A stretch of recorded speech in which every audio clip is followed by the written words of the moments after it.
What is good, everybody? Welcome back to Blerd It Out. So we finally have One Piece back. It's been a little bit of a break here. We had Golden Week and then we had the break beforehand.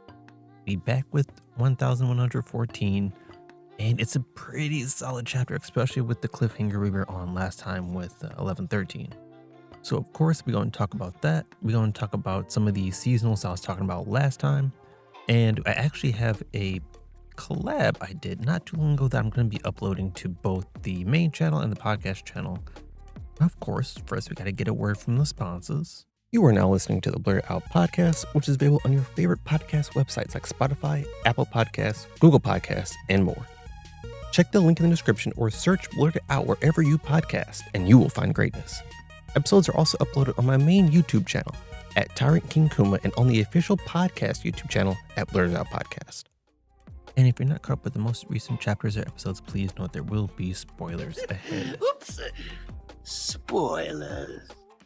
Okay, so the chapter opens up with the pilgrimage cover story continuing. And two things about this cover story. Well, the cover story and then the title of the chapter. But basically what's going to happen is Yamato is taking a sword back to Yasue. Now, it's Enma's shrine, which I believe is where they basically buried everyone from the Onigashima raid, where like Ashura Doji and Izo are buried. And I'm not familiar with this sword, specifically the sheath. I'm wondering if it's Yasue's sword that he had when he was a daimyo. But this basically means that Yamato is going to explore the entirety of Wano just to see what's going on, and at some point we should get some lore tidbits from the different places. It even gives us a map of like the path she's taking. Now the chapter itself is titled The Wings of Icarus, and if we know the story of Icarus, it's basically Icarus's father made them a pair of wings to escape a prison. Now these wings were made of wax, so what happens is Icarus flies too close to the sun, the wings melt, he falls in the sea and dies. And throughout the chapter, Vegapunk is here talking about what he's done exactly and why he thinks the world is going to sink. More or less, like it's still very vague. Like he monologues a bit. He doesn't really get straight to the point. It takes time. But the chapter relates because I believe Icarus's father is basically the ancient kingdom, the one that was wiped out in the Void Century, with Icarus being Vegapunk. So Vegapunk is basically recreating something he saw, but he really didn't heed the implications that would come with it. He kind of just was like, you have this thing, I'm going to make it. And only after making it did he realize the issues with what he's done. But let's get into the chapter. We'll eventually get to that, because we're still getting reveals. So everyone's reacting to the world sinking into the ocean news. I mean, we get Akainu just staring once again, doing nothing. A bunch of other Marines, we see Hina in there. Everyone's reacting. They go to Mogtown, which I think is pretty funny, considering how this was one of the areas where, you know, just the wild and over the top stuff was looked down upon. You know, we had Jaya, we had the Golden City basically being frowned upon, but like, you actually believe that kind of stuff. But you have this news here now, and everyone's like, nah, he's faking. Even though they know he's this worldwide genius, he's like, nah, it's not gonna happen. So it's fitting. We go to Water 7. We get Paulie and the rest of Galila reacting to the news. And they're even skeptical as well. Even with like Aqua Laguna and their city sinking, they're still skeptical, which I initially thought was kind of weird, because I'm like, it's currently happening to you. So how can you not picture it happening to the world? But I think it's still such a big scale that it's hard to fathom. We get Big Bad Dofi still chained up to the ground. They will not let this man up ever. This man is locked on the ground. And he talks about like the prison flooding. And apparently like they go over some things I think an earthquake took place that we really didn't get any info on. Unless I'm just forgetting something. Apparently there was an earthquake because Magellan's talking about how some of the cells have already flooded. Basically in response to the sea level rising because of a giant earthquake. And this is also odd because Magellan's sitting here watching Doflamingo, and a while back, a long time ago, Doflamingo mentioned that he would need someone down here keeping him alive because someone's going to try and kill him. And now we have Magellan actually down here watching him. Now I wonder if this is, because he also has a transponder snail here. So I think he's letting Doflamingo hear the reveal, the news. And I'm just wondering why all this is taking place. Because we keep getting glimpses of Dofi here, and we keep getting hints at things that are going to happen either to Dofi or to those in power. And this scene right here kind of cements that something must be happening if Magellan is actually down here.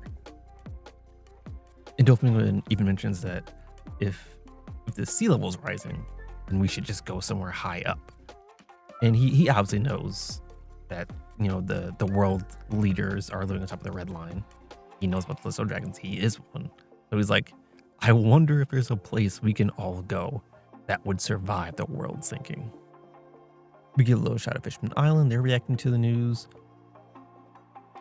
Skeptical as well. I think Fishman Island is one of the places that really wouldn't care one way or the other about what happens. If the sea level rises, if it doesn't, they're set. Their island is fine. Then we cut back to Egghead, and all the Marines around Egghead are like, oh, he's lying. He's capping. Which is insane because everyone trusts this man with the foremost technology that runs the world now. The Marines owe so much of what they have to Vegapunk. And so he goes and he makes this reveal. And then all of them are just like, nah, no way. He's lying. Like, the Marines are just so incompetent sometimes. If anybody had the potential to believe what he's saying, it should be them. Now, the Corsair are freaking out. They go on full tilt and they said, just start killing everybody. If you sense some kind of life, kill it. Don't even worry about what it is. Which is insane.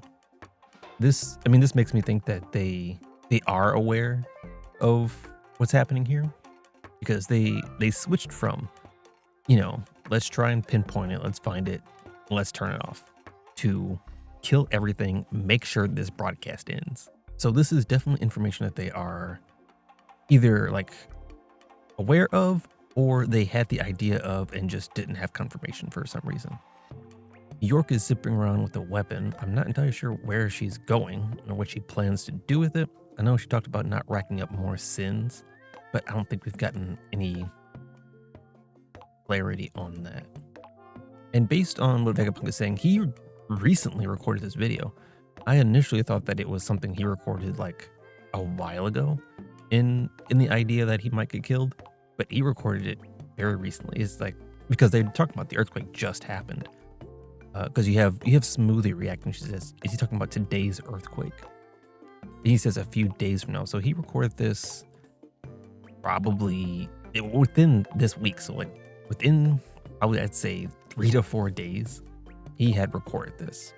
So I would assume he recorded this close to when he was telling Dragon that he's going to die. It must have been around the same time.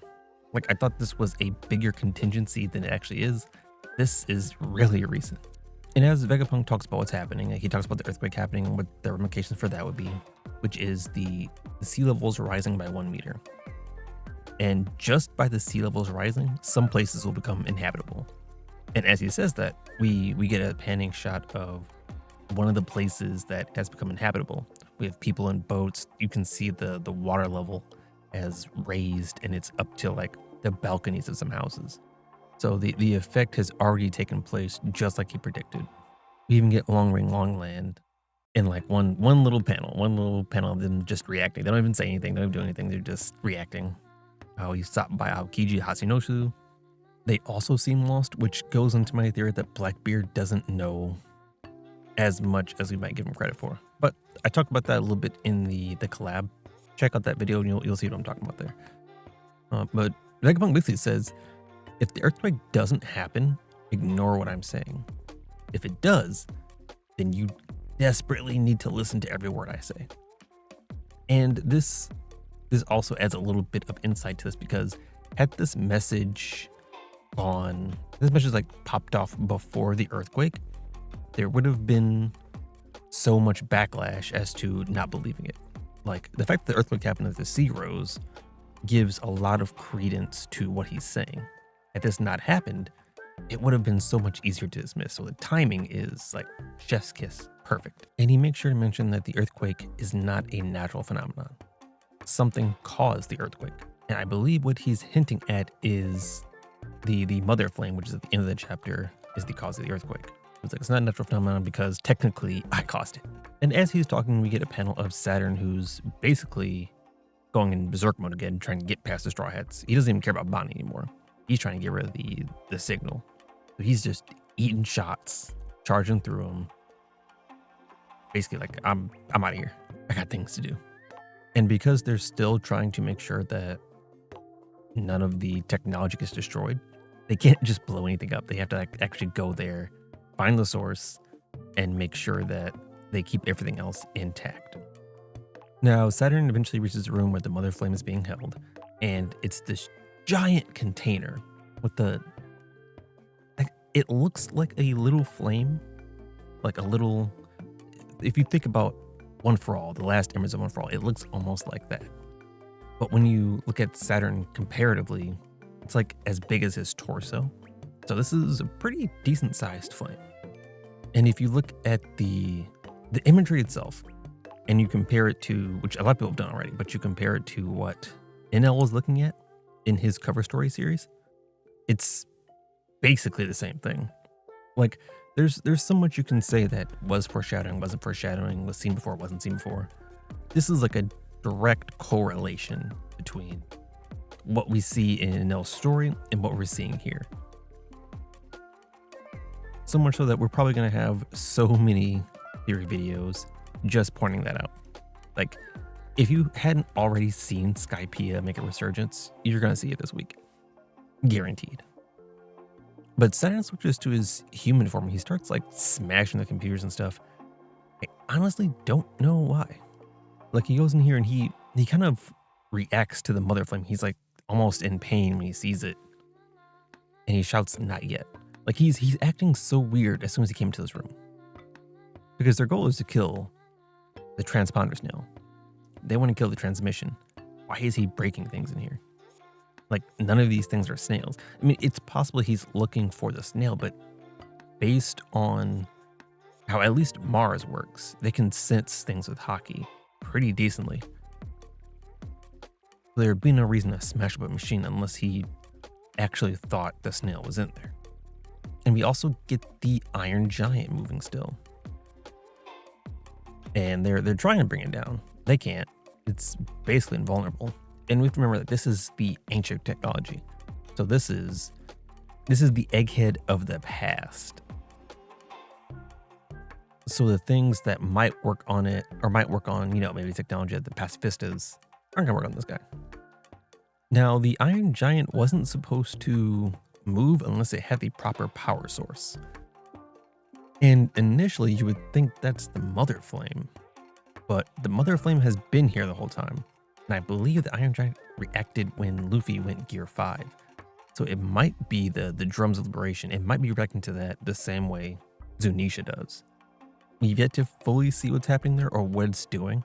Like, it hasn't made any attacks or anything. It's just moving forward. But we still gotta see where that's going. Moving further along, we got Mercury chasing down Dory, Bragi, and Luffy. They're still trying to move out, and it looks like Mercury is blowing fire. I don't think this is from the Buster Call. I think this is actually Mercury just blowing fire out of either out of his mouth, out of his nostrils. I can't really tell, to be honest, but it seems like it's flowing from Mercury. So they're quickly flooding out of there. And then we kind of get a pan back to Vegapunk. Talks a little bit more. We start getting close to Void's injury, which is the stuff I want to hear. and it flashes to Celestials. And naturally, they're just like, tell them to shut up. We're not trying to hear this stuff. But the reaction of one particular noble, which I don't remember her name. I believe this is Charlos's mother. I think she was the one who was at the auction. But she says, the Void Century, what is he talking about?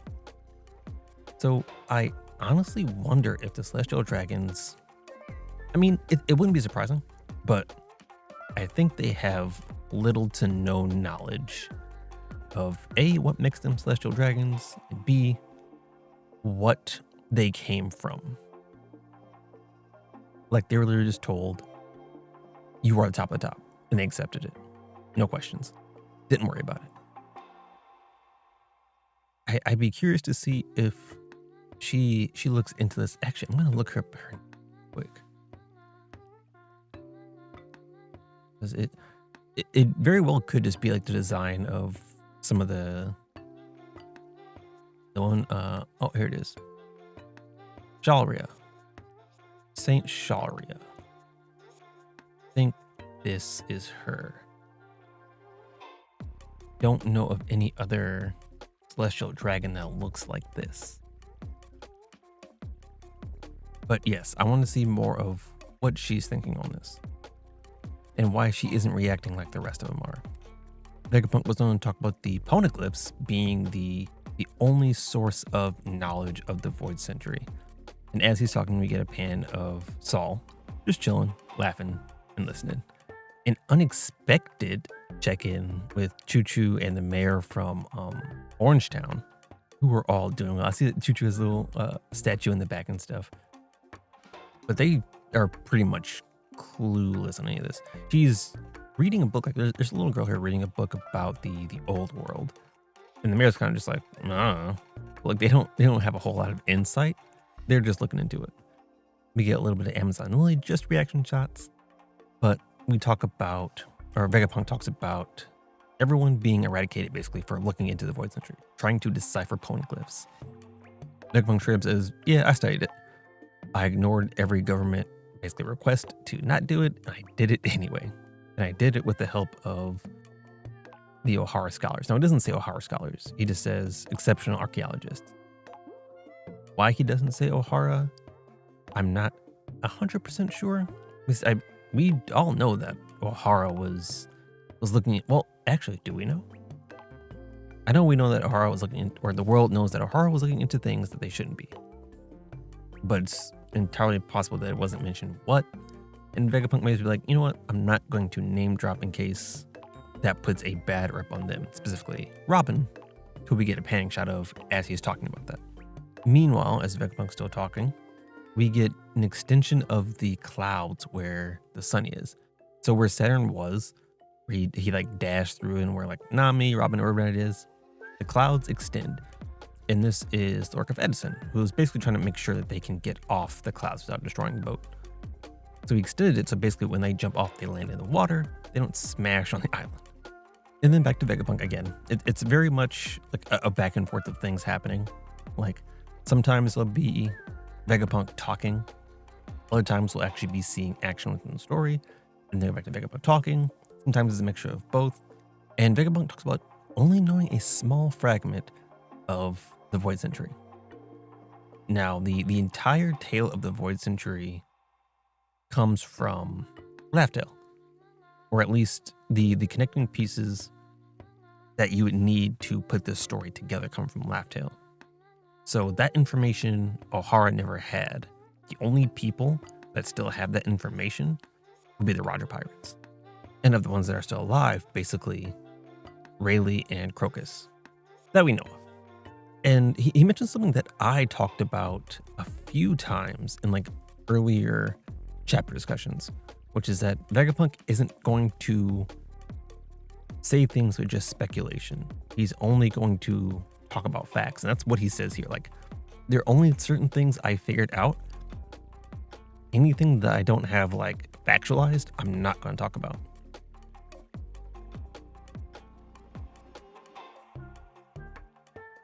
As that's going on, we have Luffy still trying to fight Mercury. and he's just trying like punches. He's got like a gear 5, gear 3rd punch that still doesn't do anything. His hand's still hurting. And we don't have any full confirmation on what's happening here. Because normally we get a hockey clash of any kind of lightning. We don't see any hockey lightning from like Luffy's end or Mercury's end. So it makes you wonder what kind of attacks Luffy is using here. Now we kind of assume that Luffy just uses Aycock and, like Rio, all the advanced forms off rip. Honestly, not sure about that anymore. We got to see this fight go out a little bit longer. We got to see what allows Luffy to actually hurt him before we really can call something on that.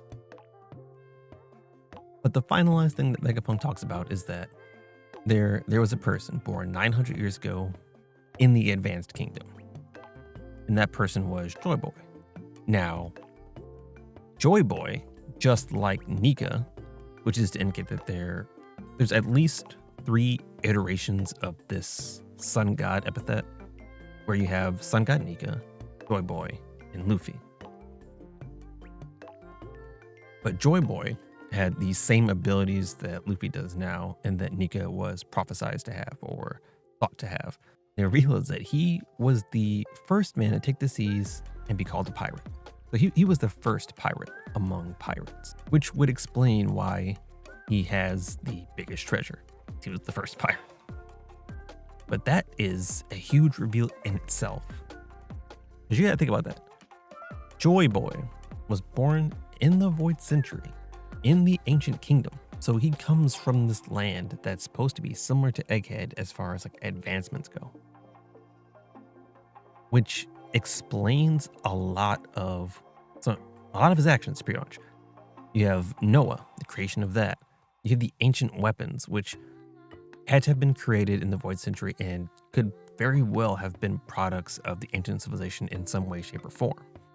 And you have him trying to bring them all together. So like, in a way you could say the Void Century was Joy Boy's era. And that is where the chapter ends. I mean, so much happened in this chapter alone. It's insane. We are on break next week. I do plan on dropping that vid here pretty soon so you can see kind of like the 2 sides of the debate, because this chapter right here kind of confirms some of the stuff we talked about in the collab. I want you guys to be able to see both. But this was a really solid chapter. Solid to come back off of. We had the break, came back to this. A bunch of good stuff in here too. The only thing that kind of hurts me a little bit is that, and this is, I knew this was going to happen. We were really stretching out the reveals.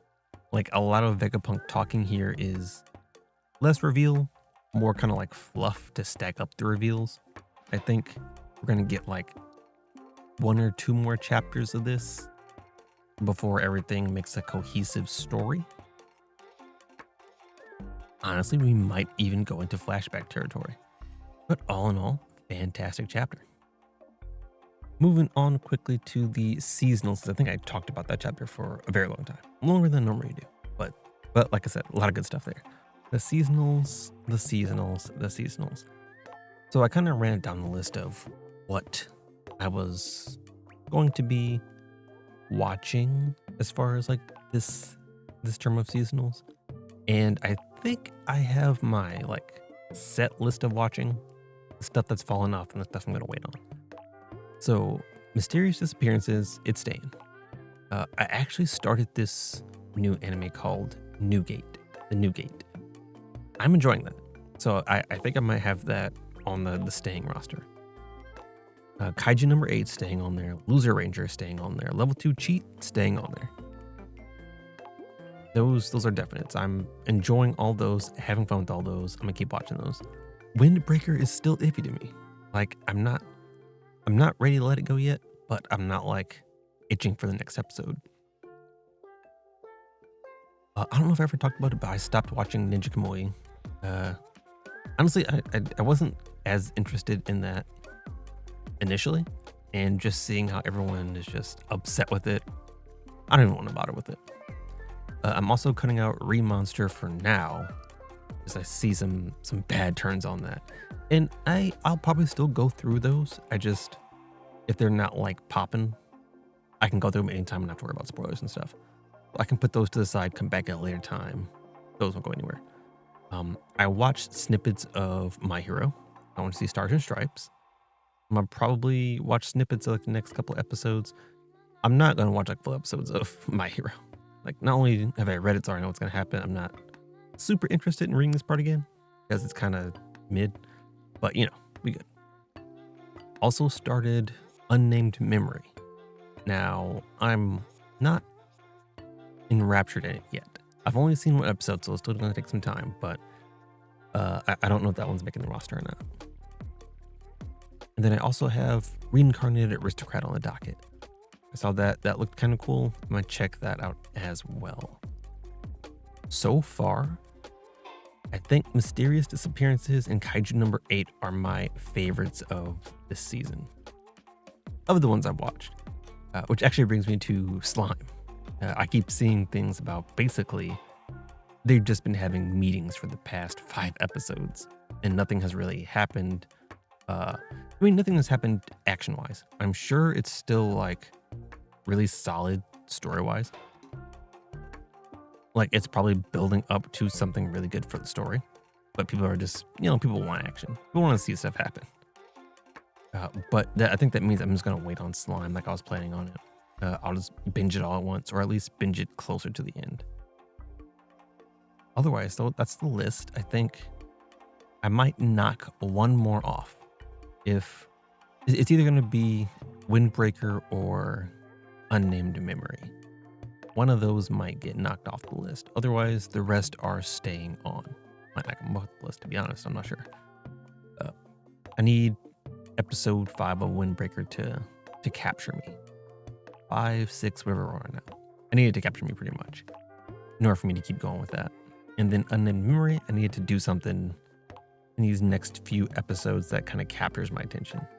Like, it's not bad, but it doesn't keep me engaged in the story so far. Again, I got to watch more episodes to judge it fairly, but this is how it is at this moment in time. But that's about it for the seasonal update. Like I said, I'm going to drop the collab so you guys have a few things to listen to, especially with the break coming up. I have a bunch of stuff. Be sure to like, comment, subscribe. Thank you for listening. Check out the podcast. Check out the main channel. I'll catch you guys in the next one.